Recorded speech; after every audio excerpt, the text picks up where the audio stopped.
Do you believe what I believe? Hey, Composer Gloves here, and today we're going to be going over S-Layer versus Polyplex. You may be wondering about buying one or the other. You may be wondering what the differences are.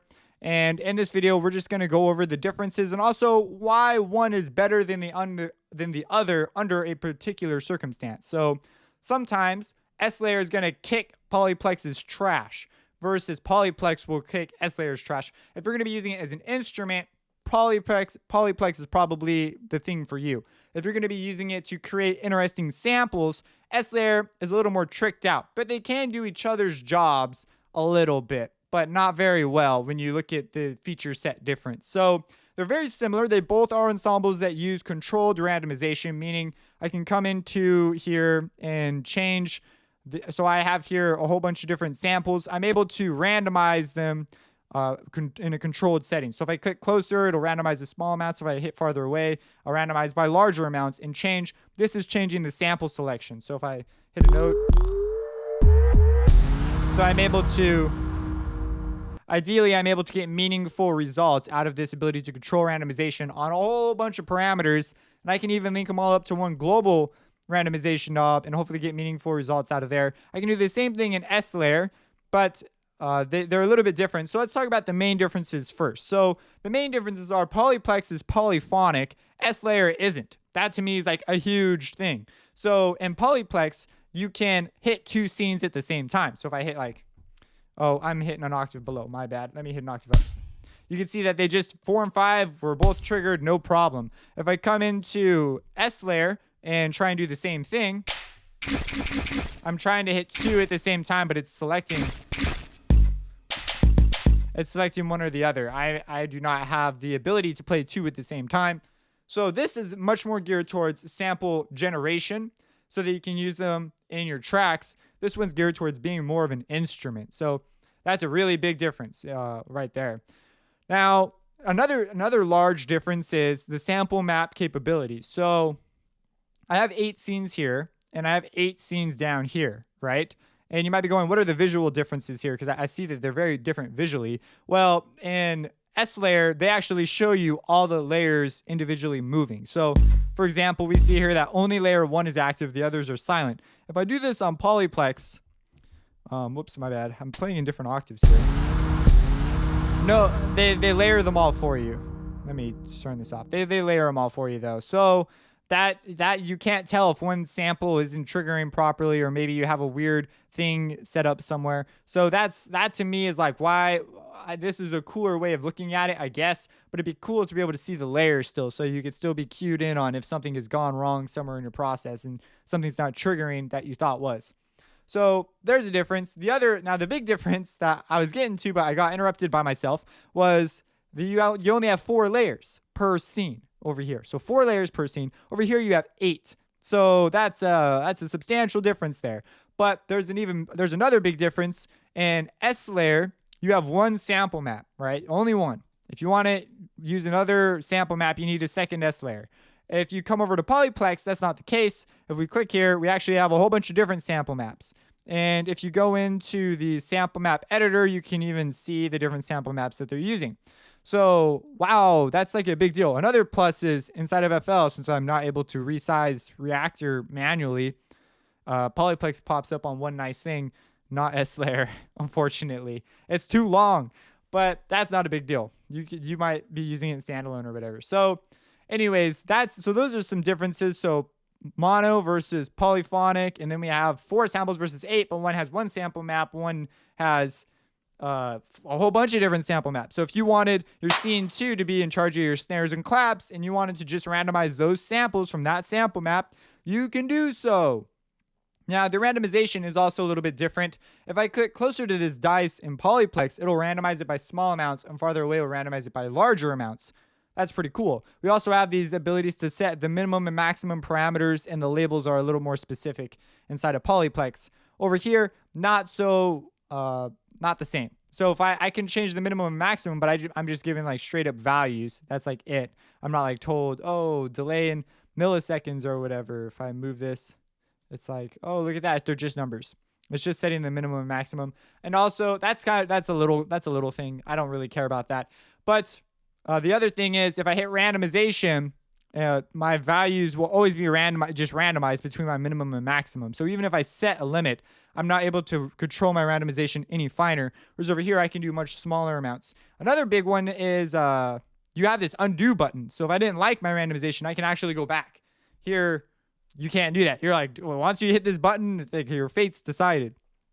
So these guys work in very similar fashion. They have these buttons that when lit up, in this case they're all orange over here, so a little more color coded over here. This they took away one big important feature to me that kind of killed a little bit of the magic of Polyplex. But what it is you see this orange button. Whenever I click it, anything that also has this orange button next to it will be randomized. And this one, I have a dice instead. And anytime I hit this dice, everything will be randomized. Same rules apply to this dice. So they work in very different fashions creatively. I think that this method of randomization is a little more useful. But what blows my mind is they got rid of this feature. So let's say that you're playing in live or something and you want to have it so that every time you hit a key, it will randomize that scene. Well, you can do that here. You turn on this little blue guy, and now whenever let's see here. Let's go to scene 6, and I need to go play. There we go. You see how it's randomizing whatever I've told it to randomize? Over here, they don't have that feature. And I'm like, what the junk is going on here? So you can't do that. So that's sort of a bummer. Another big thing that I was like, what? They got rid of this? That makes like no sense to me. Is down here, we have the ability to transpose. So let's find a scene that has something that makes sense to pitch. Let's say that you wanted to pitch this guy, right? This is the one. And so what you can do is you can hit transpose, and instead of playing that sample instead of playing that scene and then playing the other scenes, you can actually play it up and down the keyboard like an instrument. So I could drop like tonal samples in here and make an instrument out of it. Over here, you can't do that, which as I said before, it just blows my mind. That's not a thing. If it is a thing, and I'm pretty sure it's not a thing because I've been through pretty much everything this thing does, then someone clue me in. But as far as I know, you can't do it. So it's like, wow, I can't believe they didn't give you that power. Like, to me, that was a big power. So this is way better for like instrument playing. You also notice they omitted, we see here we have this glide and velocity. So I'm able to, you see that it's like gliding between things, and in transpose mode, it basically will be like a portamento knob. Over here, if I do that, I don't have that. I can't do that. We see we have glide. Over here, we just have velocity. This is just velocity sensitivity. And I've also noticed that this is up by 100 and this is down to 0, which to me is another testament that this is geared for expressive playing as a drum kit, whereas the S-Layer is geared for interesting sample generation. So we see that we have some major differences between them right off the bat. The other stuff's pretty much more or less the same. We're missing a speed control and a BPM reference in this one. So if you're using loops, S-Layer is like the thing for you. If you're using not loops, one-shot samples, Polyplex is the thing for you. So that's very, very differences in power. Even though you'd think they'd be very similar, they're very good at different things. Another thing that is a pretty large difference is the sequencers and wrappers. Here we have these wrappers. They allow us to, if we go over to like the main page and move the sample, they allow us to scroll through values, right? Which can be super useful for just random generation. But over here, you don't have that. You have no wrappers, which to me is like, what? Would it be that hard to add a couple knobs down here? But I guess not. And then the sequencers, or I guess it was. And the sequencers, as you can see here, as we're playing our sequencers, not playing our sequencers. I don't know what I'm saying right now. As we have our sequencers, we're able to hook them up and control various things via this. Over here, you can't do that. Like they got rid of that, which to me, sequencers are more powerful than LFOs, are way more specific. And you have the ability to turn on smooth, which is like the same thing as an LFO almost. They are different. I realize that they're super different, but you get more power and flexibility out of something like this, I feel, because an LFO is like you have no control because you go through your different waveform types and you have like this mode that's not nearly as controlled. So this is like terrible if you want to make something that's a sequenced that plays samples randomly back in a sequencer sort of fashion. So for example, they even have a couple of these in the, I also think there's more snapshots that are very well organized and more creatively enhanced inside of S-Layer. But if we go down to, let me click here. We go to like groove shots here. Let's get, Oh, this one's not one. Let's go up to one that is one. We just need one that's looped to the... There we go. Here's one. So you see how it's selecting samples differently? So this will play back no matter what tempo I'm at.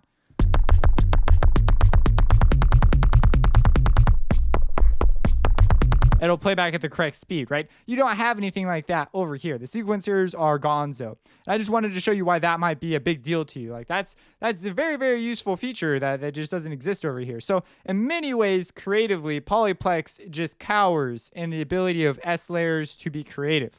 But Polyplex is excellent in being an instrument. It destroys S-Layer. S-Layer is not polyphonic. You can't play two scenes at the same time. That's like crazy. Another thing is, over here in S-Layer, we have the ability to go into our, so we have these external insert and send effects. We can actually choose between the two, and we can go in, and right now we're given two effects internally, right?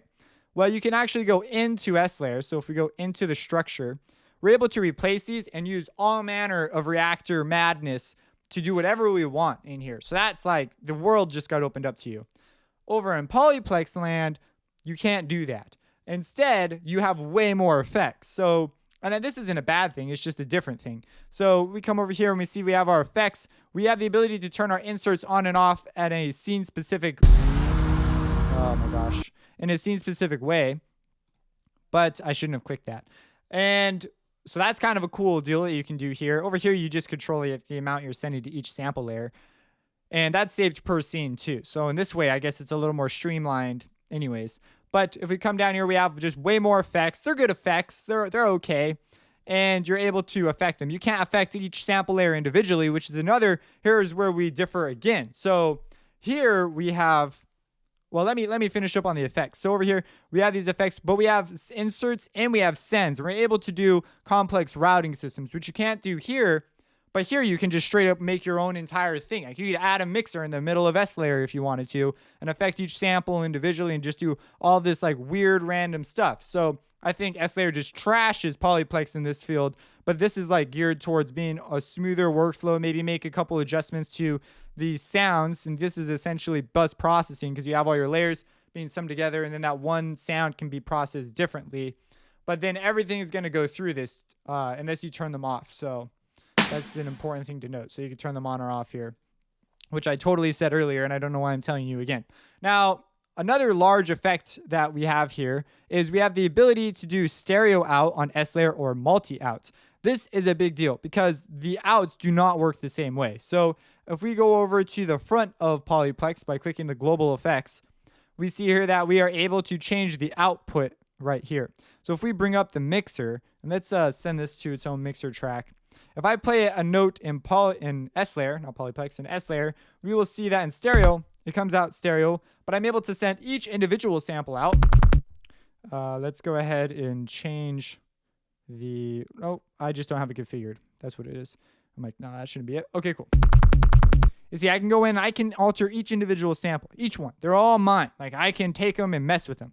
And so that's really, really cool for external processing. Over here, they give you a similar thing, but you can't go in on the sample level. And since this is an instrument thing, they've sort of backed off the microscopic abilities of S-Layer and Polyplex and said, hey, you're going to deal with this as a whole sample. So the idea is you get a usable layered sample already, and then you go in and mess with it. So if we go into our scenes, we're able to change the output here. So I could change it to like 3, 4, for example. So if I bring up our mixer and then play a key from Polyplex.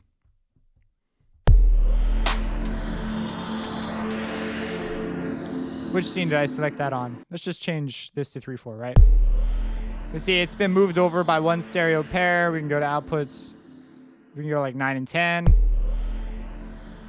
And there they are. It moves up and down. But you don't have like an automatic thing that you can just take these all out. At least I don't know of one. And also, you can't go into the individual samples. You have to do it all within here.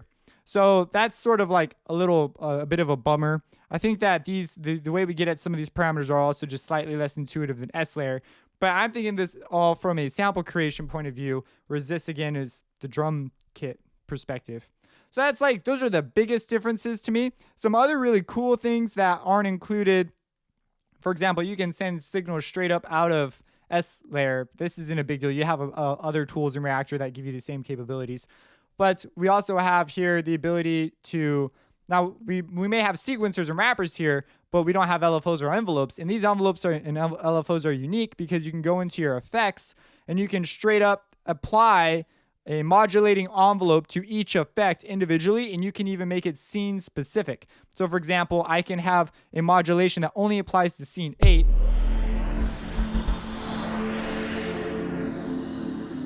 I need to pick a shorter sample for that, or just change the envelope on it. But anyways, scene 8, you see that if I hit that, that's scene 7. There's no movement. This guy does not move. The modulating envelope does not work because I did not enable it for scene 7. But if I go to scene 8, we see that it totally moves around for scene 8. So you can create really dynamic movements that are specific to each scene. So that's a really cool thing that this doesn't do. You have your in and mix and all that other good stuff. Let's see. Well, there's an EQ in this one. Over here, there's no EQ. Oh, I almost missed this. The Granular Engine. So again, so this one has a BPM mode, of course, that we just talked about that allows you to use loops and create tonal samples. But another big thing is this Granular Engine, which has some interesting relationships with the BPM mode, but that's getting sort of specific and isn't the main difference between the two. The fact that this even exists is the difference. So the Granular Engine, what you can do is you can take it, and as we play a note, we're able to apply granular synthesis to it. So we can turn on the engine, and let's just go ahead and solo that layer.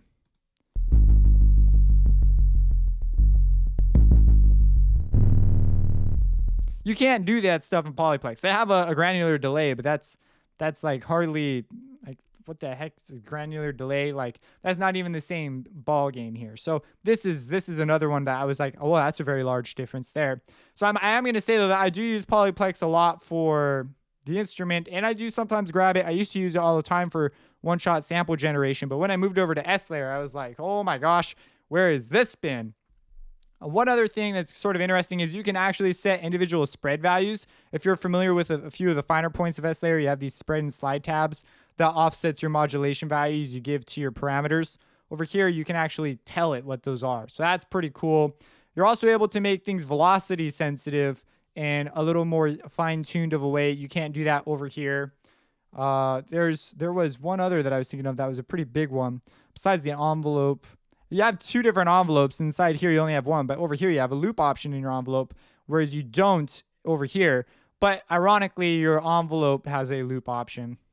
So that's another curious thing. Something we didn't talk about that is really, really cool in Polyplex is you can have different. So over here, your scenes are your scenes. Like, that's it. You can't like store the 8 scenes in a bank and then move on to another 8 scenes and then switch between them. But in Polyplex, you can. What do I mean? Well, up here, you have the ability to take your current bank or your current snapshot that's loaded up. You can clone it to a key, and I can actually switch between these using MIDI, and I can make adjustments to one,